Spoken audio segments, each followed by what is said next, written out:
সম্প্রতি রাসূল আকরাম সাল্লাল্লাহু আলাইহি সাল্লামকে কটূক্তি করার অপরাধে এক হিন্দু যুবককে গণপিটুনি দিয়ে হত্যা করা হয়। বিষয়টিকে কিভাবে দেখছেন? দেখুন, আমাদের একটা জিনিস মাথায় রাখতে হবে, আমাদের নবী করিম সাল্লাল্লাহু আলাইহি সাল্লামকে কেউ কটূক্তি করলে, ধর্ম অবমাননা করলে, কোরআন হাদিসকে নিয়ে বাজে মন্তব্য করলে একজন মুসলমান হিসেবে আমরা সংক্ষুব্ধ হই, আমরা কষ্ট পাই।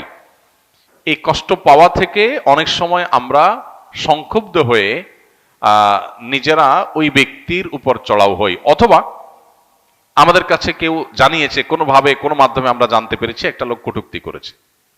এমনও হতে পারে যে কটূক্তি করেছে সে মানসিক রোগী হতে পারে, আবার হতে পারে সে ঠান্ডা মাথায় কটূক্তি করেছে, আবার হতে পারে কটূক্তির কথা যেটা আমরা শুনতে পাচ্ছি যে লোকটা কটূক্তি করেছে এটার পেছনের কোনো ঘটনা থাকতে পারে। যেমন এই যে হিন্দু যুবক যার ব্যাপারটা বলা হচ্ছে সে নাকি শ্রমিক নেতা ছিল, যদিও এটা আরো সত্যতা কতটুকু বাংলাদেশে তদন্ত করে প্রকৃত ঘটনা চূড়ান্ত রূপে মানুষের সামনে একেবারে বিশ্বাসযোগ্য ঘটনাকে তুলে ধরার নজির খুব বেশি নাই।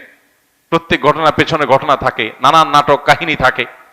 আপাত দৃষ্টিতে যে সমস্ত তথ্য উপাত্ত আসছে, বিভিন্ন গণমাধ্যমে উঠে আসছে, সেটা দ্বারা বোঝা যাচ্ছে যে প্রতিষ্ঠান কর্তৃপক্ষ তার ব্যাপারে শ্রমিক আন্দোলন নিয়ে অসন্তোষের মধ্যে ছিল, তারা তার ব্যাপারে অভিযোগ তুলে পাঠিয়ে দিয়েছে। আবার দু একটা জিনিস দেখেছি যে হ্যাঁ, সে সত্যিই কটূক্তি করেছে। এখন মূল ঘটনা কি?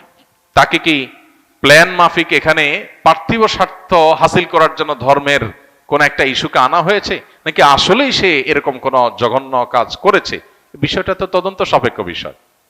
প্রয়োজনে ওলামা একরাম সউদ্যোগে তদন্ত করা উচিত এই সমস্ত বিষয়গুলোতে, শুধুমাত্র রাষ্ট্রের দিকে না তাকিয়ে থেকে বিদগ্ধ ওলামা একরামের সর্বোচ্চ একটা দল এ ধরনের বিষয়গুলোকে তদন্তের দায়িত্ব নেওয়া উচিত, তারা গভীরভাবে করা উচিত এবং রাষ্ট্র সেখানে সহায়তা করা উচিত। তাহলে অনাকাঙ্ক্ষিত ঘটনাগুলো হয়তো কমে আসবে।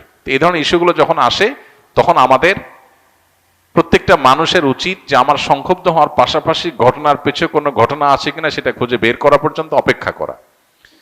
মুশকিল হলো আমাদের প্রচলিত আইন এবং আমাদের সমাজে যে প্রচলিত বিচার ব্যবস্থা আছে এটার প্রতি মানুষের আস্থা এতটা তলানিতে চলে গেছে যে এখানে তাদের কাছে দেয়া হলে তারা তদন্ত করে দোষী হলে তার বিচার করবে, শাস্তি দিবে, এ আশা সাধারণ মানুষ খুব বেশি একটা করে না। তাহলে এখানে বোঝা গেল এই ধরনের ঘটনার পেছনে আমাদের আইন শৃঙ্খলা রক্ষাকারী বাহিনী, বিচার বিভাগ, সরকার, সংশ্লিষ্ট কর্তৃপক্ষ, তাদের বিশাল বড় দায়িত্বের জায়গা আছে। তারা যদি ধর্ম অবমাননা করার জন্য কঠোর শাস্তির আইন তৈরি করতেন এবং সেটার প্রয়োগ করতেন, তাহলে সাধারণ মানুষ কেউ কখনো আইন হাতে তুলে নিত না। সাধারণ মানুষকে আইন হাতে তুলে নিতে এই সিস্টেম বাধ্য করছে, কিন্তু এরপরও একজন মুসলমান তিনি আইন হাতে তুলে নিতে পারেন না। একজন লোককে একজন ধর্ম অবমাননা করেছে বলে তার কারখানা থেকে বের করে দিল আর আপনি মাইন শুরু করে দিলেন। এই ঘটনার পেছনে ঘটনা থাকতে পারে, অন্য কোনো কাহিনী থাকতে পারে। একটা মানুষের জীবন, সে হিন্দু হোক অন্য ধর্মাবলম্বী হোক, এভাবে শেষ করার সুযোগ নাই। এজন্য একজন ইমানদার একদিকে তার মধ্যে আল্লাহ এবং তার রাসূলের প্রতি প্রচন্ড ভালোবাসা থাকবে, অবমাননা করলে তার অন্তরে রক্তক্ষরণ হবে, সেটা যেমন সত্য, আবার একই সাথে তিনি দায়িত্ববান হবেন, দায়িত্বশীল হবেন।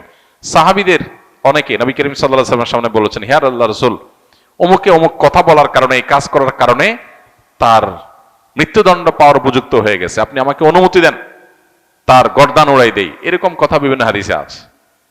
তাহলে সাহাবী কেন রাসূলের অনুমতি নিতে গেছেন? সাহাবী নিজে কেন মায়ের শুরু করে দেন নাই? কারণ রাসূল আকরাম সাল্লাল্লাহু আলাইহি ওয়াসাল্লাম মদিনা রাষ্ট্রের বিচারিক প্রধান ছিলেন, তার অনুমতি ছাড়া নিজে নিজে ওই ব্যক্তির গায়ে হাত সাহাবী তোলেন নাই। একটা ঘটনাও পাওয়া যায় না। হ্যাঁ, যে দুই একটা কাব ইবনে আশরাফ বা কিছু ঘটনা পাওয়া যায়, এগুলোতে রাসূল আকরাম সাল্লাল্লাহু আলাইহি ওয়াসাল্লামের চূড়ান্ত অনুমোদন পাওয়া গেছে, কোনটাতে পরবর্তীতে অনুমোদন পাওয়া গেছে, কিন্তু আপনার নিজে থেকে আপনার মনে হলো একটা মানুষকে অপরাধী আর আমি শাস্তি দেওয়া শুরু করলাম, তাহলে আপনার কাছে আমাকে মনে হবে, আমার কাছে আপনাকে মনে হবে, একজনের প্রতি একজন শত্রুতা থাকবে, তার নামে একটা কথা উঠাই দিবে, এভাবে সমাজ বিশৃঙ্খল হবে।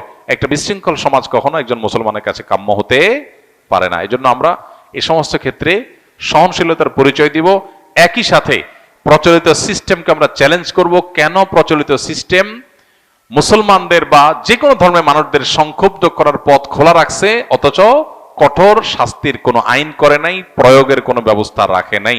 সেখানে আমাদের বড় জোরে প্রশ্ন রাখা উচিত এবং জোরালো চাপ সৃষ্টি করা উচিত, যাতে করে কোনোভাবে এগুলো না হয়।